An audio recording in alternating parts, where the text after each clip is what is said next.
Arpenter son monde intérieur peut être à la fois merveilleux et terrifiant, parce qu'on y découvre des richesses insoupçonnées, des valeurs profondes qui nous guident dans nos choix, une force à surmonter les difficultés qui se dressent devant nous de toute leur hauteur. On y trouve de l'amour à n'en plus finir, de l'espoir et de la foi. Mais on découvre qu'il y a aussi des peurs qui bercent notre existence d'illusions, de l'anxiété face à nos tourments, du découragement lorsque l'on voit que rien ne change dans le monde. On s'aperçoit qu'il y a de la colère, de la tristesse et du pessimisme qui viennent nous malmener et qui souvent prennent le dessus sur ce qu'il y a de plus beau en nous. Toute émotion est légitime d'exister, mais elle ne doit pas nous dépasser. On doit pouvoir la gérer pour ne pas qu'il y ait d'impact négatif sur le monde qui nous entoure. J'ai entendu un jour que la colère ne dure que 5 minutes et que si elle dépasse ces 5 minutes, c'est parce que nous l'alimentons. Je pense que si nous prenons soin de ce qu'il y a en nous et que nous cultivons de bonnes pensées et de bonnes valeurs, le monde extérieur ne sera qu'une expansion de notre monde intérieur. Alors évoluons chaque jour un peu plus, laissons tout ce qui nous dessert de côté et occupons-nous de ce qui nous fait du bien et fera du bien à la terre et tous ses habitants.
L'âme est une fleur délicate, exposée au vent de la destinée.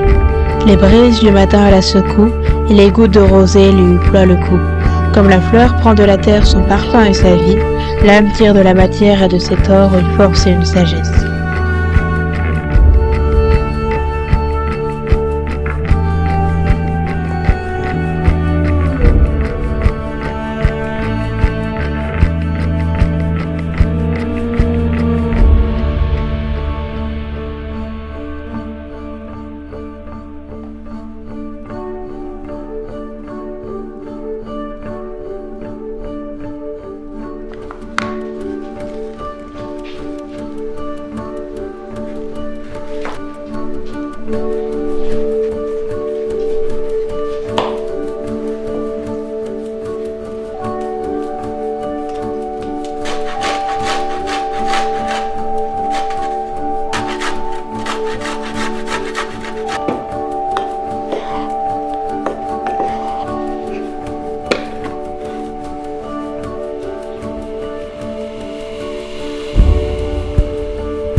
Je vois vraiment la vie comme une montagne. Parfois, un immense pierrier se dessinera devant nous et il n'y aura pas d'autre moyen que de le traverser, même si la majorité de l'ascension se fera en glissant et en reculant plus qu'en avançant. Et il faudra parfois s'engouffrer dans l'obscurité des sombres forêts de pins.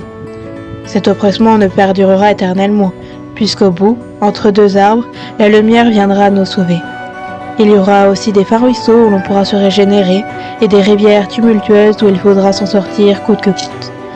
Et puis d'immenses et vastes plaines nous ouvriront leurs bras bénis de soleil pour qu'on vienne y danser en paix.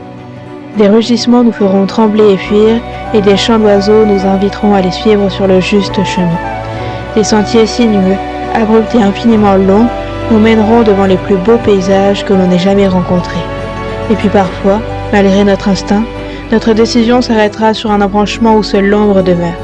Il faudra alors contourner les obstacles et franchir les buissons de ronces. Peut-être croiserons-nous sur notre route de jolies fleurs prêtes à nous écouter, et puis peut-être oserons-nous goûter aux rondes et appétissantes baies qui tomberont sous nos mains. Alors si par malheur nous aurons succombé trop vite au charme de ce fruit toxique, il faudra avec acharnement l'évincir de notre corps, de notre vie. Les saisons nous guideront sur les nombreux versants qui la composent, mais je crois que toujours, même dans les plus sombres endroits aux côtés des créatures les plus terrifiantes, il faudra à jamais écouter notre cœur et notre corps, qui eux-mêmes sont nos meilleurs guides.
J'ai voulu marquer les savons avec un sceau gravé de mon initiale, mais malheureusement, ça n'a pas fonctionné.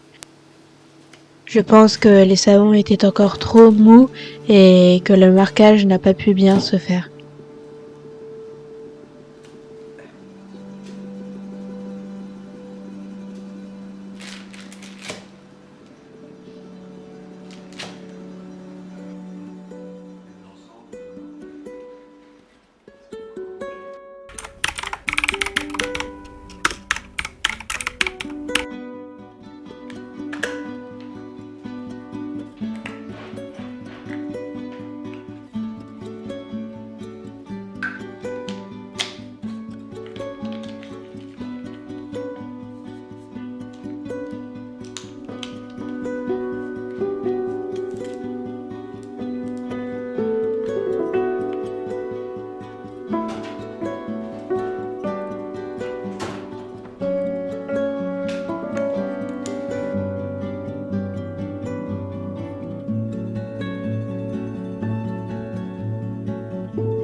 Les villes grouillent de vie humaine et de bruit. Pourtant, là où je me sens la plus vivante, c'est en la présence et le silence de la nature.